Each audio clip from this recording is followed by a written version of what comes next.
Hello, and welcome to Your Recipe for Financial Success, partnered with the Money Compass Group. In each of our Money Journey episodes, Julie brings to you a special guest to share their treasured memories, along with the highs and lows of their very own unique and emotional money journey. So, hi Sharmila, lovely to have you with us today, and thank you so much for coming on to the Money Compass Money Journey podcast. And I'm really excited to hear all about you and your money journey. To start us off, would you like to tell us what your earliest money memory is? Thank you very much, Julie. I'm super excited for today.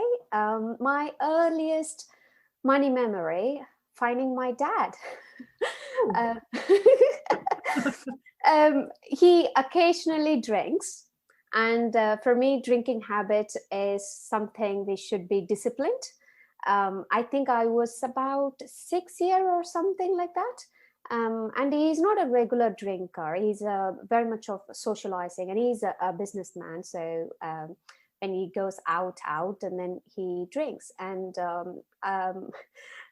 most often, I don't know whether he had drinks or not, but he's got an accountant.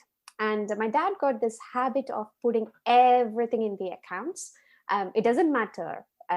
He put everything in his accounts. So I just go and talk to her, Auntie, can you show that? I wanted to learn and all sort of thing. And then I pick it up, some of his bad behavior stuff. And then I go to him, Papa, I think you had some drinks and the fine is 200 rupees. At that time, it was, see, in UK money value, it's £2 now. But that time in India, it was huge money to have that 200 rupees. So I was earning in a way by disciplining my dad. Did he change his ways? Did you improve his drinking habits by finding? Well, the answer is clear no. So I was getting rich and richest. Not as I said, it was very occasional. He was drinking, and then he made my life much easier. So I no needed to investigate. He calls me and says that, oh, I had drinks yesterday. I'm really sorry. This is your money. So things become much more easier in a way that I no needed to investigate any further. Oh, no, that is fantastic. So would you like to share with us your money journey, starting in your own words and just telling us about your journey? Yes. Okay, there are plenty of things I would like to share with today. I was totally high worth child. And now when I look back, I'm wondering where I got all those things, because it's very beautiful to be surrounded by the family who never forced me something which I don't wanted to do that. So naturally, I was high worth, and I was always having a lot of money in my hand. Not only finding my dad, and I've got a ways to get the money in. Say, for example, my father is a businessman and he's a real estate businessman. Whenever a deal done, the big money coming to home, I go and stand in front of him. Papa, can I have 10,000 rupees, which is nearly 100 pounds now. Okay. And again, that particular time, it's a huge money. And I collect it. What I do is I keep it safe. And whenever my dad needs some money, I lend him like 100 rupees or some, it's crazy. They get a huge money coming in home. And then there is a dry time in our home as well. So I give to usually my dad. My mom never came and asked me. And then I use my brother. He's 9 years older than me. And if I wanted to go to restaurant on, different places and stuff, my father is always busy man. So, but I can't go by myself alone. So I use my brother. So I had to pay him. And I tell him, brother, you take me there and I give you some money extra because you take me there, and also you can enjoy the food down there. So yeah, this is how I was managing it, because I was giving back to my father when he's in need. He always trusted me. So naturally, I got that trust built within the place where I can get the money resource coming in. When you are young, it's mainly the dad, right? And now it's both parents are working. By that time, my mom wasn't working, so it's my dad. So that's well secured. There are other areas like aunts and uncles and grandma and grandparents. Again, I'm the last in my family, entire family, both my father's side and my mother's side. So indulging is so easy. So I just go and put my lovely face and ask, and they do it for me, anything and everything. And none of my cousins fight with me for anything at all. If Sharmi asks, let's give it to her. So life was always rich and wealthy. And because of this nature, naturally, I was high worth. One day, me and my father went to his friend's home. They are ultra wealthy people. And they are, number 2, number 3 in their category in India, that level of wealthy people. And when we were there, my father kept saying it to them, our home isn't, like yours, we got a small home, he was kept talking like that. And I got angry. I stopped my father and I told him, my father's friend, I called him uncle that time. Uncle, yes, our home is not as big as yours and as nicely done as yours, but we got a lovely home to live. And I'm so proud of my dad, whatever he built it there, because he lost his parents when he was 9 or something, when he was very young, and it's a self-made. So I'm very proud about it, whatever the state it is, our home is. And also, I'm very appreciative about your entire, the legacy, you built it. So my father was like, okay, she's talking like that. And he didn't stop me, but I can't tolerate when somebody putting themselves too low. Mm-hmm. I always feel we all need, it doesn't matter how much money you have it, how much money you don't have it. For me, we all human. We all needed food, love. We needed to cherish life. So it doesn't matter. So there is another occasion as well. One time I went to a bank with my father for my father's big loan sanctioning day or something. And the bank manager was trying to talk to me something. And my father was kept telling, be quiet. He knows about me. So he was like, be calm, quiet, don't talk your usual way. And I looked at it, my father, see, you're getting money, then you behave however the way you wanted to behave. And I would be as naturally possible, however the way I am. And I talked to the bank manager. He was so impressed about me on that day, because we have the human connection. And we weren't connected because of money, because of you, the giver, I'm the receiver, nothing like that. I just connected to him just because he's the human. And I was about 18 or something. And then when I was getting married, we have the member of parliament as also one of our guests. And I was talking to somebody and my father was telling, Sharmi, he's the member of parliament, come and talk to him. And I said, let me finish with them and then I'll come and talk to him. And that guy never faced that kind of behavior ever at all in his entire life, because is well-known, he's come from well-known family. So always people given first priority to him. And I was talking to them, a person, you could clearly see that they are not come from very wealthy family or something. And I asked him to wait because I wanted to finish with these people, because I value people. My high worthiness showed how to value other people as a high worthy people. And that guy also got impressed, because it's usually people think that, especially the ultra wealthy people, they've been seeing all the fake world. They like real people. And I could able to naturally connect with them because I'm so real and so honest and, I see them as a person rather than their legacy or the other things which they come from. Mm-hmm. And I always had a good relationship with those people because of me treating everybody equal. So this is my first phase of money journey. So I was always wealthy. I always able to connect with the ultra wealthy people without having any problem. It doesn't matter where I come from. And is it okay? Can I share the second half in UK? Let's hear your second half. Definitely, I'm ready for this part. Okay, the second half. I came to UK to pursue my masters, and I still remember. I used to take £400 from RBS as like £5. I used to grab it and then just go and spend it, because in my head it's not a big money or something like that, because I went to all the crazy shops, and whatever the clothes I was looking at it's all about £700 or £500. So I thought it's so normal to spend it in UK, £500 just like that. And then all the father's money vanished. The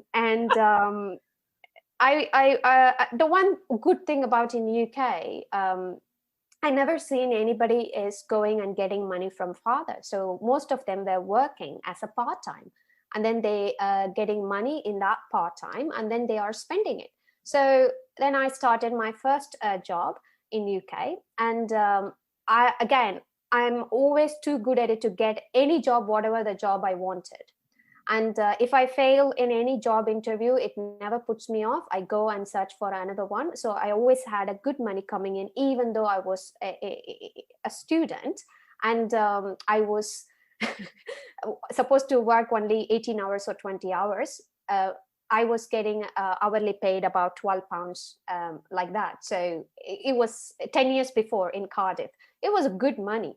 But I used to spend for the mobile about £300, £400 per month. So, and I was doing all the stupidity stuff. And my surrounding has totally changed. However, the Sharmi used to be in India wasn't working in UK. Right. Because naturally, I didn't realize though, Julie, I was surrounded by such a wonderful people when I was growing up. I never appreciated them when I was in India, because I never needed to know that anything better about them. Yeah. But when I moved to UK, I was in the student halls, and one example, like I wasn't even living in that home, and people put my name over there for the bills. Then I had to prove my way that I wasn't even living in there. I just stayed a couple of days, and then I had to move for the another home. I had to prove it in everything, lawfully, and all sort of the things I had to deal. So this is the kind of a people I started living with in UK. And money was still good. It was keep coming in, but it was keep vanishing it like way too fast. Mm-hmm. Yeah. And back in India, I always have that balancing it out. I think when I was 20, I even started investing money. Because I met a financial advisor from the bank, a reputed bank, when I was in the journey. I met him and I was having a chat, and then I learned a lot from him. And then I started investing when I was 20, but so that my money was multiplying as well. So I learned this multiplication earlier, but in UK, it's always spending. And either me spending stupidly like £300 or £400 in the mobile bill, and talking to all over the world and everything. I didn't know how to make it cheap, and that time not everybody was accessing Skype or something. So it's 10 years before. 13 years before. Yeah, it's totally different now. WhatsApp free calls, it's different. Yeah. So my life was like not so good. Though money coming and everything going away. Then I got married, and he's a lovely guy. And this is the man I wanted to get married. So he's like my targeted attack. I think there's another story there. Yeah, that's not a money journey. That's a love journey. We have to do it another day. Again, after university, I got into this amazing job, which many could dream of during the top recession 2010. Mm-hmm. And I was having a lot of money coming in again, but my mindset, everything was starting a business. And my husband said, work for another 1 year, and build your wealth. And I don't want you to spend any money on the home expenses or anything, because I'm earning, I can deal with the home stuff, but save it and then do the business stuff. And you know what? I don't know. I can't say I'm a crazy or stupid or whatever you can call me. I'm fine. I can take it, everything. But I resigned that job and straight away gone into international trading. So I learned everything and I did everything the best. But still, the effort is totally failed. It's not about me unable to sell or something. I was selling properly, I was marketing properly. I was introducing coconut water that time, and many people in the industry were appreciated me in the health and wellness side. I built a lot of strong connections down there, but the supplier literally ruined me based on the quality side of it, which I can't control. I can only check the certificates, but certificates and the reality doesn't match in business. So we have to do due diligence beyond certifications. It's my own experience. I learned it a very harsh way. So I lost about 10K, and we could have easily bought a new home, or down payment would have gone to home or something like that. So my husband now have that kind of a negative impression. I would go and lose money if I further doing business or something. But though I was excelling, though everybody was appreciating me on my efforts and what I did and all sort of thing, but financially I wasn't successfully launched that particular one. So then slowly started most of them I spent in UK. Most of the time I spent with mostly the people who goes to job, and they always kept saying it to me, 9 to 5 is the secured, and I'm the total opposite. So sometimes, see, though that I was that a high worth child, or the lady I was becoming, but suddenly everything vanished, because sometimes we needed to understand the environment affect us more than anything else. So even though you can be high worth person or whatever, but if the environment keep attacking, at the end of the day, we all human, and we all feel that downtime. And I was frustrated to the core, and I was getting into this organic world to fix my health as well. And there also I was bashed a lot. You're a snob, you're this and that, because organic lifestyle wasn't welcomed in that time, along with whomever I was spending. So until I met this lady, not met actually, I talked to her on the phone. She said, Sharmi, don't put anybody above you or below you. That sounded very familiar to me, Julie, because that is who I was. And some reason I started slowly, coming out from that, and then started believing that, started loving some people more than I should be, and started trusting, some people more than I am. So that is what causing everything. Then I realized I was indulging in this victim mode for a long time. It's nothing but victim mode. In a way that, if you just come out from that, see, if I go into that process, it's all painful. Oh, how come my husband can say this to me? I love him so much.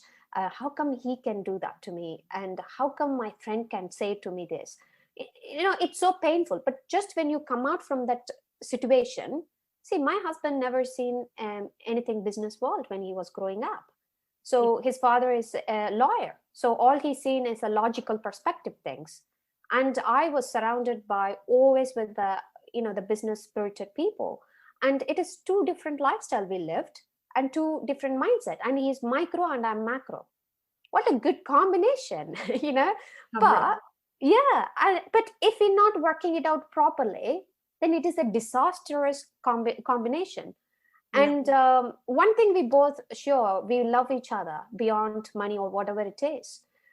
So I slowly come out from that, that victim mode. And then I started seeing in the perspective, okay, how I can improve this instead me playing that victim mode. So I started looking at it, everything equal again. So like what I usually, And then I came out from this victim mode. The second thing it's really helped me to shape myself is knowledge. Knowledge is power. Yeah. And it's not any knowledge, it's the knowledge which you require to improve your life. Because knowledge is power. Yeah, I can go and understand everything about Silicon Valley, I can understand about financial institution. No, that is not I was looking for. My question was how I can improve this, how I can better myself. Yeah. Why shouldn't I rely on the government on anything, even for my retirement plans? So I wanted to be independently funded for myself. This is the kind of a knowledge I wanted to gain. So Yeah. the two person came to my head. One is auditor and second one is the financial advisor. And you came to my life like that, Julie. The moment, I put it in because I know my father always go to the auditor or the financial advisor. Yeah. He always been with these two people. And I knew that I needed these two, and I put it. I'm going to find a wonderful financial advisor and the great auditor in this world. I'm going to find it for my egg to be start trading company. So yes, you came into my life, and I was so happy. And I always love learning from you, and even talking to you that half an hour every week is making my life wonderful, because I know where is my focus, how I needed to focus on everything. And the third one, which is a very important bit, in my opinion, coming out from the trigger and the victim mode is huge for many people, but I could easily come out, because the moment I realized, I would call it as awareness. The moment I got that awareness, it's no point me sticking over there because it's not helping me in any sense, on any manner. So I know that I needed to come out. So I came out. And then I started building the knowledge. How am I going to build my wealth? And the third one, without taking an action, nothing gonna be, all the awareness, all the knowledge is being useless. Yeah. So I'm all about habits, as simple habits, very, very simple habits. It's super easy. And with this, we can improve our life every day better and better. And this will give us such a positive outlook, which we all desire for our wealth journey. So wealth journey shouldn't be always about looking at others. Oh, I wanted to have that car, this. No. It's nothing for me at all, because I've seen all the people who's got a big pool and mansions, and I've seen the people who's living in a tiny hut. I've seen all kind of a people in my life, and it doesn't matter. It's all, everything is within us. And once my husband said to my little boy, happiness is a state, it's not something you hunt on the outside world. He was talking to my little one. I don't know how far he understood, but this stuck to me in my head. Happy, because I never seen him laughing out loud or something like that. I always ask him, why you are not happy? And he said, it's a state of mind. It's nothing about laughing or something. It's a state of mind. Very true. So yeah, this is all a little bit of a money journey, and these three things: the awareness, knowledge, and habits. This is what I learned to cope with, not rather I would say cope with.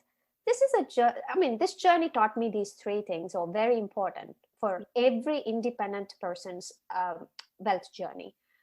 Maybe there is another tips and tricks, but this is what I feel, it combines all the aspects.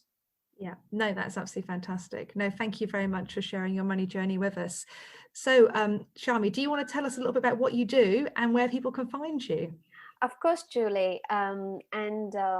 This, as I said, two things. Organic living is very close to my heart, and I believe our soil should be protected, and that is only possible through organic farming and biodynamic farming, etc. That's why soon I will be launching Organic Life directory, which is called Wise Organic Life.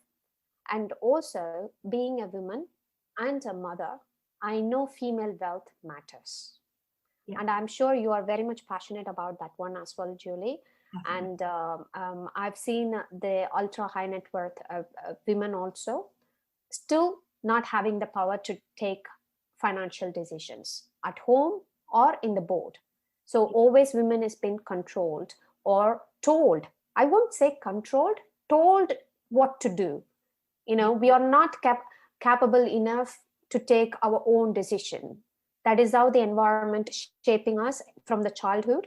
So I think it's so important, mothers, especially mothers, to gain their financial, emotional, and also physical well-being is so important. That's why I launched a directory called wisemothers.co, and people can go and find me all across the places, all the social media, all at Wise Mothers. And here we are listing the courses and anything, the knowledge will be there.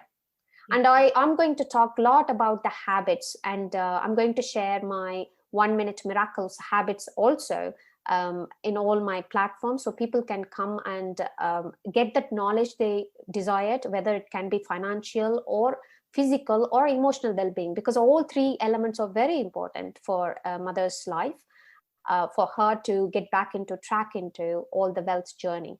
So yeah, you can find me at Wise Mothers or Wise Organic Life.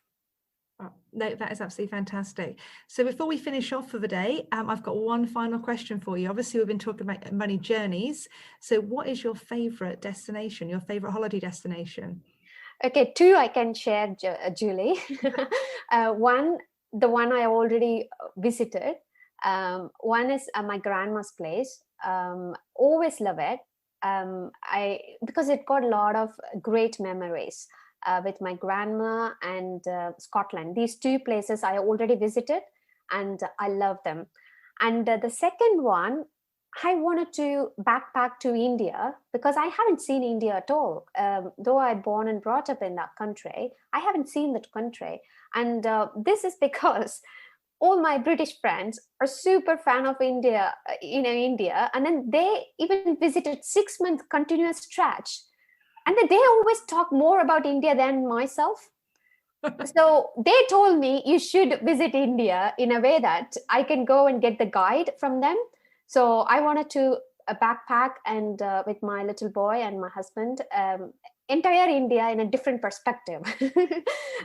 So yeah, these two, actually three I said, yeah, it's all close to my heart. I wanted to do that. So, well, I can tell you all about cycling through Kerala at some point. So, see, this is it is. My husband was telling the other day, each destination, Costa Rica, Kerala. He was comparing with the world's destination, Switzerland with the Himalayas. Like he was comparing, and he said, "We got everything in India. We should visit India a lot." So it's. Last year we planned with our British friends itself, and COVID. Yeah, definitely. Well, yeah. Your favorite place? Scotland is definitely up there as one of my favorite places to visit as well. So definitely, what's your favorite part in Scotland? Anything. The moment I touch the land of the Scotland. Oh, anything. Okay, I like the West Coast and the islands. The West Islands are definitely my favorite. We went to. I don't know. There was something in the landscape in Scotland. Yes. And it's quite varied in different places. Yes. I loved it, but particularly I like climbing that mountains, but that doesn't matter. I can't put a favorite thing. I love it, everything. And 1 week in Scotland will recharge me for a year. No, absolutely. In England. Yeah, no, definitely.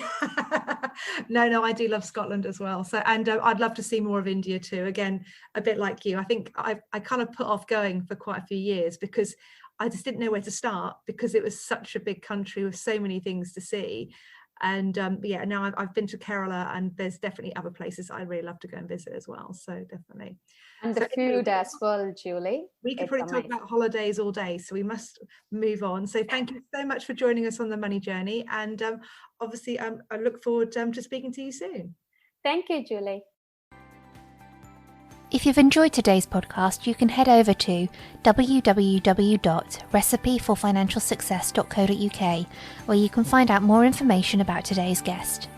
If you'd like to get more involved, share your own experiences, and learn from a friendly community on a similar journey to you, why not join us in our Facebook group, The Money Compass, where we will support you to navigate your way to financial success. Thank you for listening and see you next time.